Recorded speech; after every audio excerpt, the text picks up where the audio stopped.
علیکم ناظرین، ڈاکٹر دانش real focus کے ساتھ حاضر ہے۔ شنگھائی تعاون تنظیم کانفرنس 15 اکتوبر اور 16 اکتوبر پاکستان میں ایک بڑی اہم کانفرنس، اور یہ پاکستان میں میرا خیال ہے کئی کانفرنس ہوئی ہیں، لیکن دو بڑی کانفرنس میں سے ایک یہ ہے۔ ایک اسلامی آپ کے سربراہی کانفرنس ہوئی تھی جب دنیا بھر کے OIC کے ممالک پاکستان میں ان کے سربراہان آئے تھے، اور یہ بھی ایک بڑا اہم کانفرنس ہے جس میں چین کے وزیر اعظم، روس کے وزیر اعظم اور دیگر 8 ممالک کے سربراہان اور وزرائے خارجہ ہیں۔ یہاں بھارت کے وزیر خارجہ جے شنکر بھی تشریف لائے ہیں اور اس کانفرنس میں شرکت کے لیے آئے ہیں۔ پاکستان اس کی میزبانی کر رہا ہے۔ حالانکہ انڈیا کے بہت سارے سیاسی مدبروں اور دانشوروں کا خیال ہے کہ اس موقع پہ نریندر مودی صاحب کو آنا چاہیے تھا، لیکن وہ نہیں آئے، انہوں نے جے شنکر کو بھیج دیا۔ کوئی بات نہیں، پاکستان جے شنکر کی بھی میزبانی کرے گا، اور نریندر مودی اگر آتے تو ان کی بھی کرتا، لیکن یہ ایک سفارتی طریقہ کار ہے جس کے تحت پاکستان بھارت کی اس اہم ترین کانفرنس میں میزبانی کر رہے ہیں۔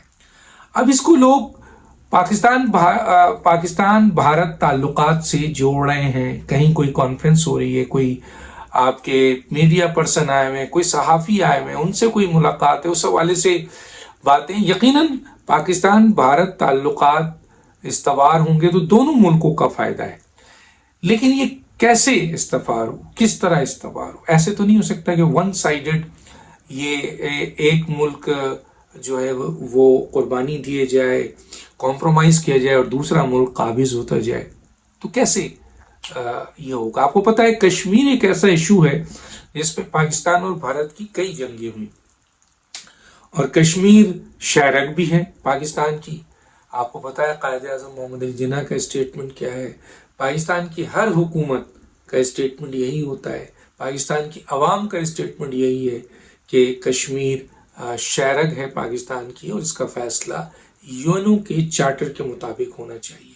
لیکن آپ نے دیکھا کہ ماضی میں نریندر مودی نے مقبوضہ کشمیر پر قانون سازی کی پارلیمنٹ میں، اور اس کی ایک حیثیت کو تبدیل کیا، اور وہ کالا قانون بنایا جس کے تحت مقبوضہ کشمیر پہ بھارت نے زبردستی قبضہ کر لیا۔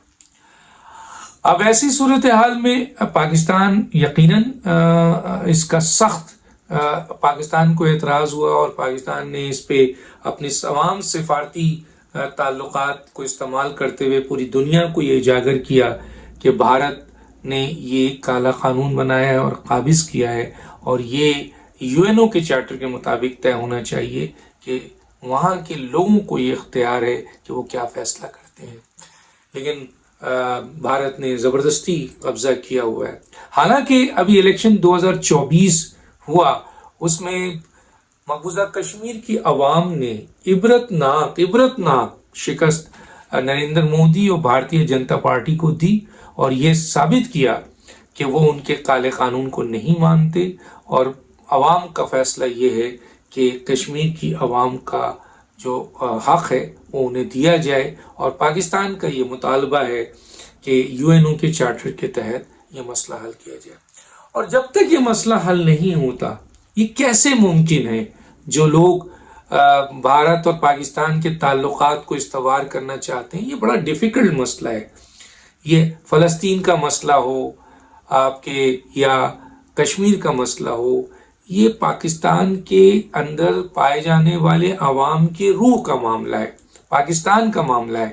تو کیسے ایک طرف بھارت مقبوضہ کشمیر پہ قبضہ کرے، کالا قانون بنائے، اور دوسری طرف یہ لوگ جو ہیں امید رکھیں کہ پاکستان کی حکومت اور پاکستان کی عسکری قیادت جو ہے وہ بھارت کو بغل گیر کرے اور ان کے ساتھ تعلقات استوار کرے اور بیٹھے۔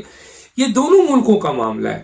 کشمیر ایک ایسا ایشو ہے جو ریزالو ہو تو دونوں ملکوں کے عوام کو اس کا فائدہ پہنچے گا، لیکن بھارت اپنے طاقت کے نشے میں دھت ہے کہ وہ ایک بڑا ملک ہے اور اس بڑے ملک کو کوئی روک نہیں سکتا. یقیناً 1.5 ارب کی منڈی ہے بھارت، اور اس سلسلے میں جو انٹرسٹ ہے بین الاقوامی طاقتوں کا بھارت کے ساتھ، ایک طرف منڈی میں اور ایک طرف اس جیو پولیٹیکل پوزیشنز پہ، جہاں وہ چائنا کو کاؤنٹر کرنے کے لیے بھارت کی ہر ظلم کو، ہر برائی کو، ہر خرابی کو جو ہے وہ درگزر کرتے ہیں. اور آپ دیکھیں انسانیت سوچ سلوک جہاں فلسطین میں ہو رہا ہے وہاں کشمیر میں بھی ہو رہا ہے. کس طریقے سے کشمیریوں کا قتل عام ہوا، لاکھ سے اوپر کشمیریوں کو قتل کر دیا گیا، مائیں بہنیں بچے بوڑھے سب کو قتل کر دیا گیا.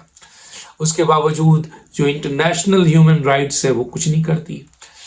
ڈومیسٹک ہیومن رائٹس کے حوالے سے باتیں ہوتی ہیں، بھارت آنے نہیں دیتا ہے. بہت ساری آرگنائزیشن ان چیزوں کو اجاگر بھی کرتی ہیں، لیکن جو طاقتیں ہیں، UN ہے، امریکہ ہے، نیشنل سیکیورٹی ہے، کوئی بھارت کو کچھ نہیں کہتا. کیوں؟ کیونکہ ان کے مفادات بھارت سے اس خطے میں جڑے ہیں. پاکستان ان کے مفادات کا تحفظ نہیں کر سکتا، اور یہاں پر ان کے مفادات چائنا سے جڑے ہوئے ہیں، اور ظاہر ہے پاکستان اور چائنا کی دوستی لازوال ہے. تو اس سلسلے میں پاکستان وہ رول ادا نہیں کر سکتا جو بھارت کر رہا ہے بین الاقوامی طاقتوں کے لیے. تو چنانچہ بھارت کی یہ تمام ظلم اور یہ نسل کشی جو ہے ان کی نظر میں جائز ہے. اب ایسی صورتحال میں پاکستان میں میزبان آئے ہیں، پاکستان ان کو ویلکم کرے گا، میزبانی کا حق ادا کرے گا.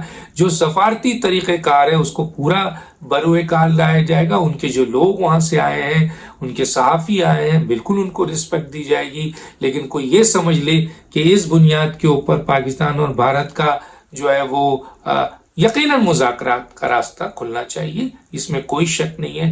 لیکن پاکستان اور بھارت کے تعلقات اسی وقت استوار ہوں گے جب یہ کالا قانون واپس لیا جاتا ہے، کشمیر کی اپنی حیثیت پرانی کو بحال کیا جاتا ہے، اور کشمیر کا فیصلہ UN چارٹر کے تحت کیا جاتا ہے.